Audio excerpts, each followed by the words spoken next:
नमस्कार दोस्तों, मेरा नाम डॉक्टर कपिलेश्वर विजय है। मैं गैस्ट्रो सर्जन हूँ जयपुर में।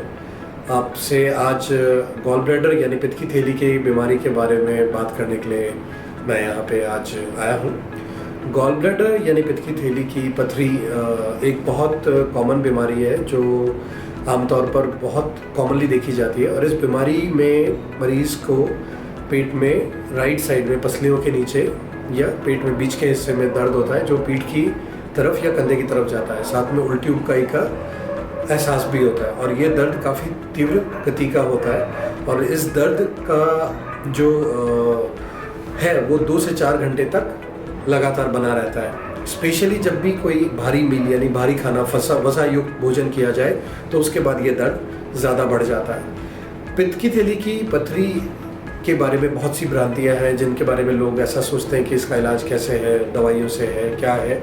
अगर हम मेडिकल साइंस एलोपैथी की बात करें तो गोल्ड स्टैंडर्ड ट्रीटमेंट पित्त की थैली के ऑपरेशन द्वारा पित्त की थैली को हटाना ही इलाज है।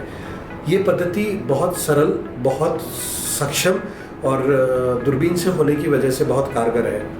इस पद्धति में पेट में छोटे छोटे 4 छेद करके पित्त की थैली की नली को और पित्त की थैली की खून की नस को क्लिप लगाकर बांध दिया जाता है और उसके बाद पित्त की थैली को काट के निकाल दिया जाता है। दूरबीन से होने के माध्यम से पेशेंट को जो सबसे बड़े फायदे होते हैं, पेशेंट की रिकवरी बहुत फास्ट होती है, दर्द नहीं रहता है और पेशेंट तुरंत अपने काम पर वापस जा सकता है। बहुत कॉमन होने वाला ये ऑपरेशन आज की तारीख में बहुत सफल है, बहुत कारगर है और बहुत सुरक्षित है।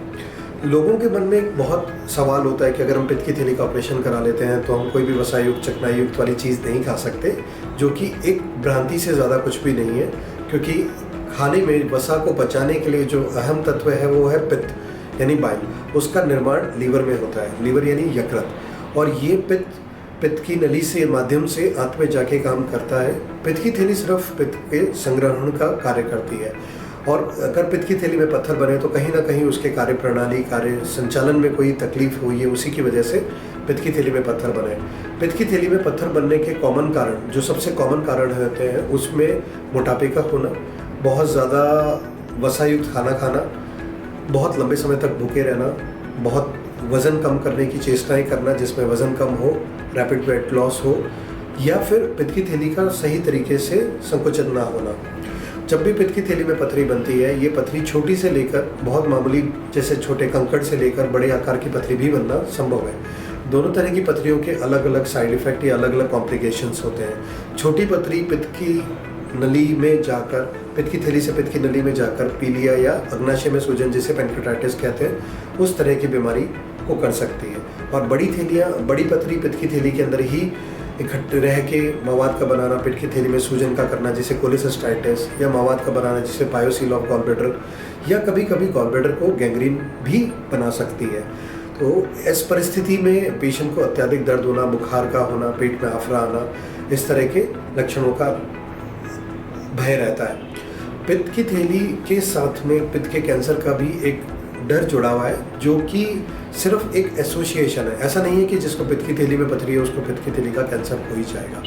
पित्त की थैली की पथरी एक साधारण बीमारी है, लेकिन पित्त की थैली में कोई भी बीमारी होने के लिए तुरंत चिकित्सक सलाह लेना ज़रूरी है ताकि होने वाली भविष्य में कॉम्प्लिकेशंस या तकलीफ़ों से बचाया जा सके। अगर आप पित्त की थैली से संबंधित किसी भी प्रकार की बीमारी से ग्रसित हैं या उसके बारे में कुछ जानना चाहते हैं तो दिए गए नंबर पर संपर्क करें या हमारे दिए गए क्लिनिक के एड्रेस पे आके हमसे मिल सकते हैं। धन्यवाद।